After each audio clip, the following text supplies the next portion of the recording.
Buenos días, bienvenidos a la comunidad contigo, al espacio devocional del día de hoy. Oremos para pedir la guía del Señor en el tiempo que vamos a tener hoy día estudiando la palabra. Oremos.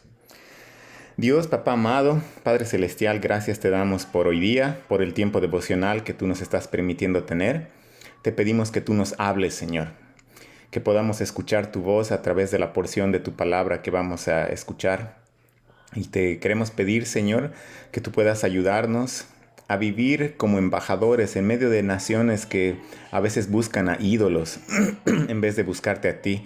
Y te pedimos que tú nos ayudes a traer luz a las naciones, Señor, para que te vean a ti, el único y Dios verdadero. Te pedimos esto en el nombre de tu Hijo Jesús. Amén. Continuando con los devocionales de Habacuc que hemos estado viendo todos estos días y concluyendo ya con el capítulo 2 de Habacuc, hoy vamos a ver en Habacuc capítulo 2 versos 18 al 20 el quinto ay. Hemos estado viendo que en Habacuc capítulo 2 encontramos 5 ayes. 5 ayes que son parte de la respuesta de Dios al profeta Habacuc, asegurándole que los caldeos no iban a quedar sin castigo. En cada uno de estos ayes se muestran palabras de juicio contra el pecado de los caldeos y se habla del juicio contra ellos. Rápidamente vamos a mencionar los 4 ayes que ya hemos visto hasta ahora. El primero decía, ay del que aumenta lo que no es suyo. El segundo ay decía, ay del que obtiene ganancias ilícitas para su casa. El tercer ay decía, ay del que edifica una ciudad con sangre y funda un pueblo con violencia. El cuarto ay decía, ay del que da de beber a su prójimo, ay de ti que mezclas tu veneno hasta embriagarlo para contemplar su desnudez. Y hoy entonces vamos a ver el quinto y último de estos ayes.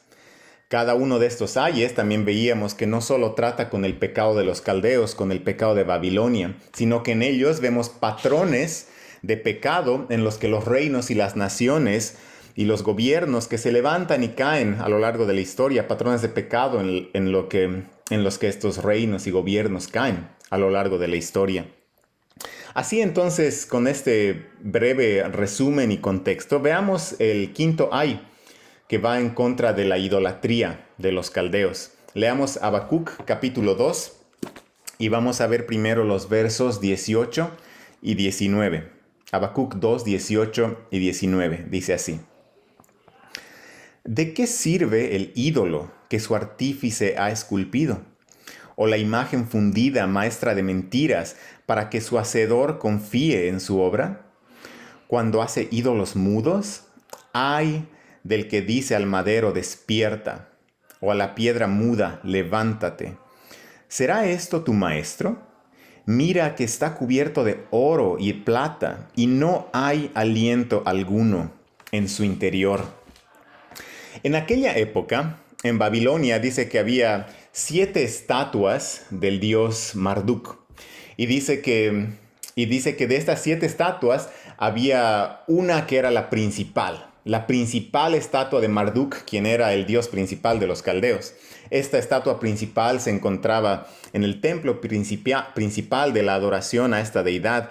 Esta estatua estaba hecha de madera y estaba recubierta de oro y de plata, justamente como se describe acá en el versículo 19, que dice, mira, está cubierto de oro y plata. Esta estatua principal del dios Marduk se consideraba que era Marduk mismo. Es decir, para los caldeos esta no era una simple estatua. Para los caldeos esta no era una simple representación de su dios. Para ellos esta estatua era su dios mismo. Ellos consideraban que Marduk en esta estatua vivía con ellos, vivía en medio de ellos y los cuidaba y estaba ahí viviendo en el templo. Eso era lo que ellos creían. Pero a pesar de que para ellos esta estatua era su Dios, ellos eran más bien los que tenían que cuidar a su Dios. Ellos eran los que tenían que cuidar y limpiar de la estatua. Dice que durante el festival de Año Nuevo, que duraba unos 13 días, dice que tenían que sacar a pasear a la estatua de Marduk por toda la ciudad para que celebre con ellos y para que además pueda tomar aire fresco. Esta necedad es la que describen los versículos que hemos leído en Habacuc capítulo 2, versos 18 al 19. ¿No se daban cuenta, acaso, ellos que su ídolo era tan solo un madero recubierto de oro y plata? ¿No se daban cuenta que no tenía vida, que no tenía aliento de vida en su interior? El versículo 18 llama a esta imagen maestra de mentiras y dice, ¿de qué sirve el ídolo? Para que su hacedor confíe en su obra cuando hace ídolos mudos. ¿De qué les servía? Y en contraste con este ídolo mudo, que no tenía poder, no tenía vida, el versículo 20 tiene una descripción de Jehová, del Dios verdadero. Y dice Habacuc, capítulo 2, verso 20, pero el Señor está en su santo templo. Calle delante de él toda la tierra. El santo templo donde está Jehová, del cual habla este versículo, puede referirse a la morada celestial de Dios, o puede también estar refiriéndose al templo en Jerusalén. Dios había escogido al templo de Jerusalén para que su presencia esté ahí de una manera especial. El templo en Jerusalén era una señal de que Dios estaba en medio de su pueblo, protegiéndolos y cuidándolos y guardándolos.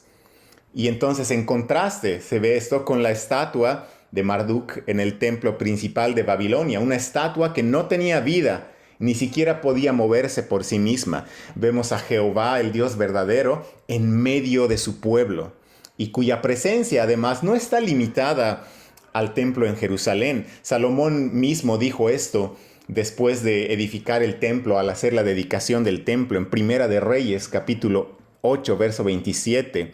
Dijo, ¿pero morará verdaderamente Dios sobre la tierra? Si los cielos y los cielos de los cielos no te pueden contener, ¿cuánto menos esta casa que yo he edificado? Y muestra de esta verdad es también la manera en la que abruptamente concluye el verso 20 de Habacuc capítulo 2. Concluye abruptamente y dice, calle delante de él toda la tierra. Así como los ídolos son mudos y no pueden hablar, ante la presencia del Dios verdadero, toda la tierra quedará muda y en silencio, guardará silencio. El silencio que vemos aquí es una señal de respeto, una señal de sumisión. Está hablando que toda la tierra se sujetará a su creador, al Dios verdadero. La necedad de los caldeos que se ve en estos versículos que hemos visto, de confiar plena y ciegamente y neciamente en una estatua muda y sin vida, es la misma necedad en la que caen muchos reinos y gobiernos a lo largo de la historia de la humanidad que han depositado su confianza en aquello que no es Dios. Y así como los caldeos confiaban en la estatua de Marduk, que los iba supuestamente a proteger y cuidar, los reinos de este mundo confían muchas veces en cosas como el dinero, en sus ejércitos y en todo tipo de ídolos para sentirse protegidos y guardados de la calamidad. Y al igual que la estatua de Marduk no pudo ayudar a los caldeos y quedó perdida en la historia, los ídolos de las naciones modernas, el dinero, el poder militar y otros en los que éstas confían, también pasarán un día a la historia. Las naciones que confían en algo que no es Dios caen en la misma necedad que Babilonia y los caldeos, que confiaban en una estatua que era tan solo un madero recubierto de oro y plata. Nosotros, los que hemos creído en Jesús, su iglesia, el pueblo redimido por la sangre de Cristo, hemos sido introducidos en un reino diferente, es decir, somos ciudadanos no de las naciones de este mundo, sino del reino celestial, del reino de los cielos. Y en las naciones terrenales donde vivimos, estamos llamados a vivir como embajadores del reino de Dios. Cuando las naciones y los gobiernos terrenales se apoyan y confían en ídolos, nosotros, ciudadanos del reino de Dios, debemos buscar al Dios verdadero y no seguir la corriente de idolatría de las naciones. Cuando las naciones confían en estos ídolos, en cosas que no pueden ayudar, en ídolos mudos y sin poder, nosotros, como la iglesia, ciudadanos del reino de Dios aquí en la tierra, debemos confiar solo en Dios a través de Jesús. Y debemos llevar esa luz a las naciones. Al terminar este devocional de hoy y al terminar estos 5 ayes que hemos estado viendo, oremos por la iglesia en el mundo. Oremos por la iglesia en el mundo para que verdaderamente podamos ser luz a las naciones en medio de la idolatría que vemos en los gobiernos y en las naciones de este mundo, de esta tierra. Y también oremos por los gobiernos terrenales, para que éstos puedan quitar sus ojos de ídolos mudos y para que puedan poner su mirada en Jesucristo. Terminemos aquí orando. Dios Padre amado, Padre bendito, te damos gracias, Señor, porque por gracia y por la obra de Jesucristo tú nos has introducido en tu reino, Señor, como ciudadanos del reino de los cielos. Y te pedimos que nos ayudes a vivir en esta tierra, en medio de la idolatría de los reinos de esta tierra, que tú nos ayudes a vivir adorándote a ti a través de Jesús, el Dios verdadero, y que nos ayudes a llevar luz a las naciones, Señor. Te pedimos por los gobiernos de esta tierra, para que quiten la mirada de los ídolos mudos y para que pongan la mirada en ti a través de Jesús, el único Dios verdadero. Te pedimos esto en el nombre de tu Hijo Jesús. Amén. Hermanos y hermanas, que tengan un muy buen día, que el Señor los bendiga.